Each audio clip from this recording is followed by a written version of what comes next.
The theme of the conference is how architecture can contribute to the UN 17 Sustainable Development Goals. And when those goals were adopted, they were adopted with an overarching promise, and that is the promise of leave no one behind. Also from the UN, behind the promise of leave no one behind is a strategy, and that is to reach the furthest behind first. So when we were giving our conference a name, we talk about sustainable futures because we need to reach those goals, that sustainable future.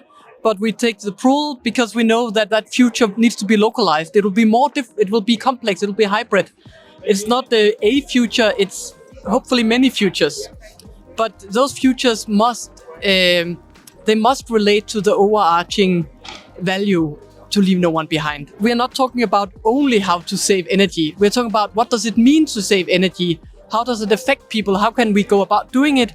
And how can then that again contribute to the planetary health, but certainly also to the dignity of everybody's life, specifically those at risk of being left behind. Often you see 6 groups being mentioned as people at risk of being left behind, not necessarily being left behind, but at risk. It's based on gender, poverty, age, ethnicity, religion, and ability.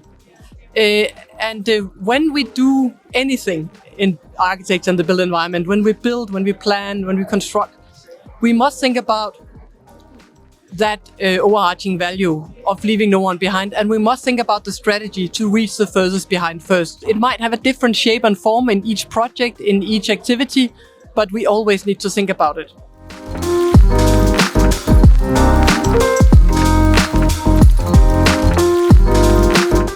You cannot talk really about humans as one category and then the natural world as another, because we are part of the natural world. Climate emergency is so devastating.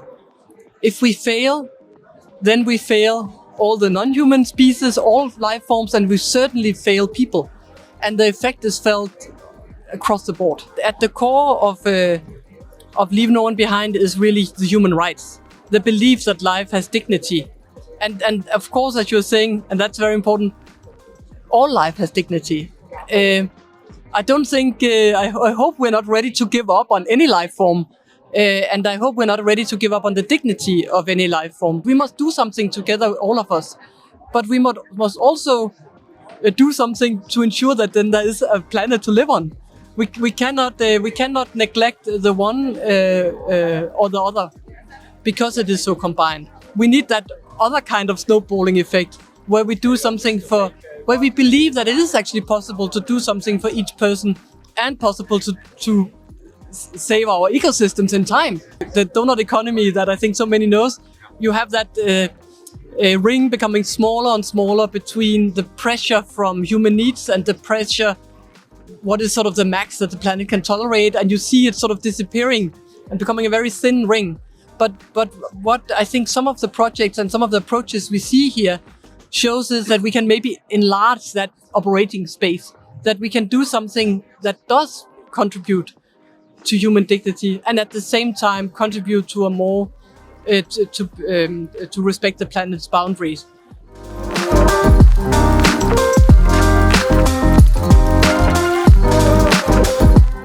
Partnership for the goals is a different category than the other 16 goals.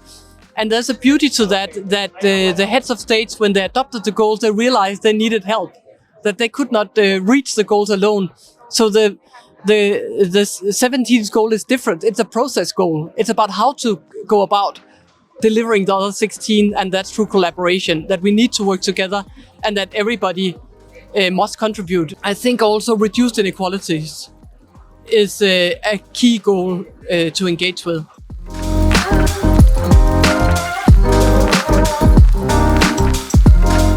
When we do things together, when we actually share, and when we're willing to give something, truly give it, not sell it or trying to procure some benefit. When we share, we get more. We need to use less material.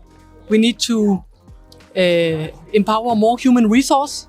And to do that, we need to share what we know, the experiences we're making, everything, our failures, our hopes, our fears. And I think because the human brain is a marvel, I think if we share, truly share, then we can make that, we can scale up, we can make an impact together.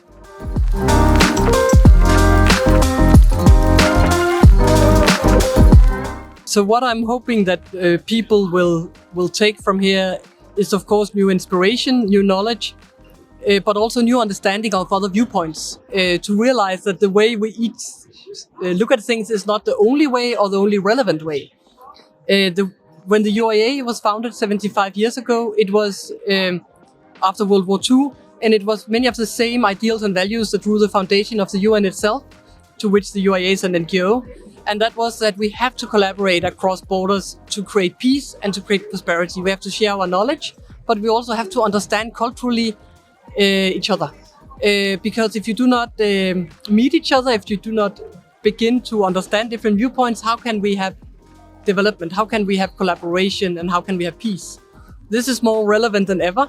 And in its own little way, in its own sort of contribution, hopefully, I hope this Congress will have created some of those meeting points where people actually come away seeing other viewpoints than their own.